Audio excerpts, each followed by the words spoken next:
Okay. I am now recording. If I can get this, okay.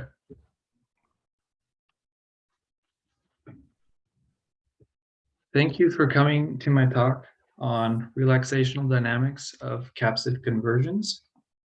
So the first question you may have is, what is a capsid? And in a virus, the capsid is the protein shell that protects the viral genome. And it's just an assembly of many protein subunits.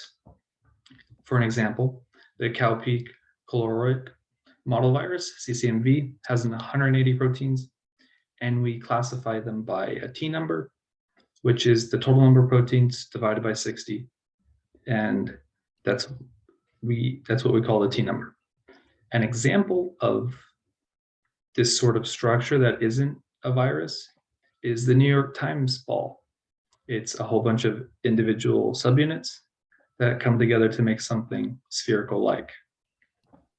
However, we can have these proteins form a shell without the genome or anything else in the right conditions. So what this means is that if we change the pH or ionic strength, pressure, temperature, we can get just shells to form on their own or disassemble if they've already been made. And here is a rough diagram of what that would look like. So the next thing to mention is relaxational dynamics. Relaxational dynamics is a study of how the system reaches equilibrium after an environmental change. So if we suddenly change the pressure or pH of the system will change and come back to equilibrium over some amount of time. And that's what we're doing in this model, is we're showing how after the environmental change, a shell will form or a shell will break apart. And there's two methods of doing this that theoretical physics can use to model the assembly and disassembly processes. And there's two methods. There's classical nucleation and the kinetic theory of phase transitions. For classical nucleation, the shell is assembled by adding one protein at a time or removing one protein at a time. And it's a cascade of these adding and shedding of proteins until you reach equilibrium. For the kinetic model, it shows us the deterministic time evolution of the conversion. And the system can be solved analytically for initial responses and late stage. But the overall system is still numeric, and for classical nucleation, it is only numeric. So the kinetic theory is when the fraction of proteins is constant with respect to time, the free energy per protein or per proteins in capsid will also be constant. And the connection between these two ratios over some amount of time is a rate constant. And if we hold the concentration constant and the amount of energy it requires to hold all these proteins together in a shell, we have this relationship. And the rate constant, gamma, is a quantity that we can measure in experiments. And when we use this method to match experimental data, it is the only parameter. Everything else is determined by experiment, such as like the initial and final conditions or the size of the shell being made. And here is an example of how that rate constant determines for a system where the higher value gamma is, the faster the solution reaches equilibrium. And this is just an example for our equilibrium fraction to be 0.6. So the question that we have is, can we take this model of having our fraction reach equilibrium and model interconversion between capsid species? So instead of having single subunits become shells of one size, we have either those subunits and large shells becoming a smaller shell over time. And we do this by expanding the kinetic theory for capsid assemblies.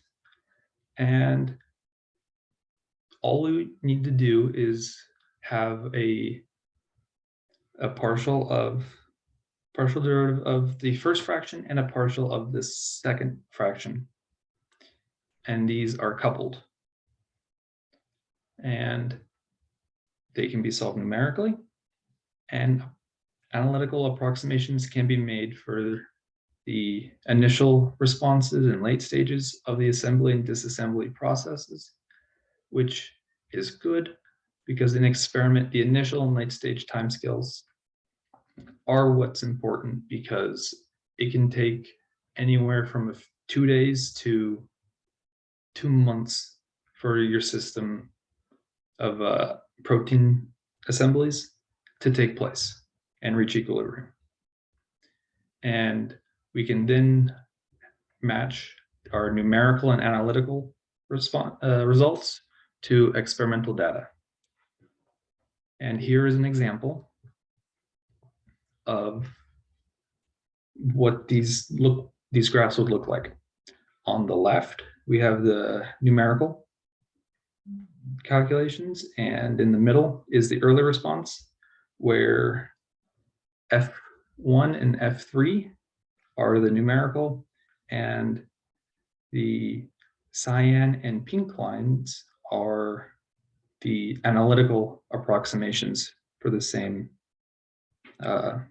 scenario.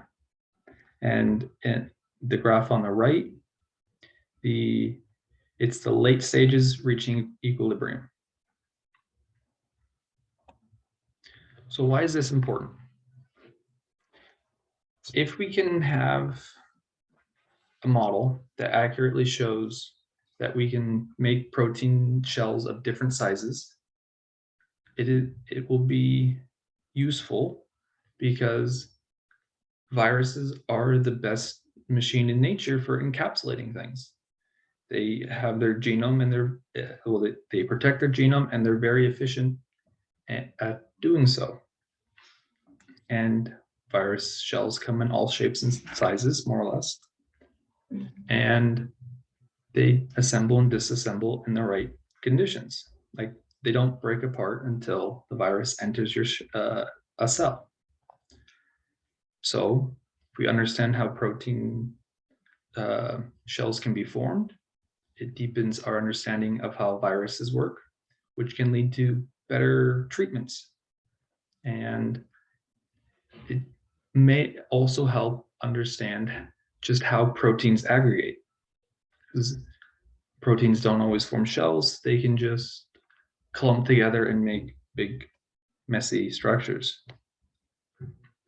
But also, we can have these protein shells have contents other than genome, and we can use them for drug delivery or other nanotechnology purposes and more.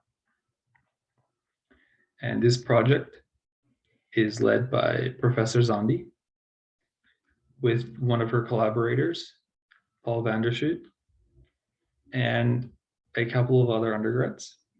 I'd like to thank them. And these are the references for the capsid that I showed, as well as the original kinetic theory and classical nucleation. Thank you for coming to my talk. Are there any questions?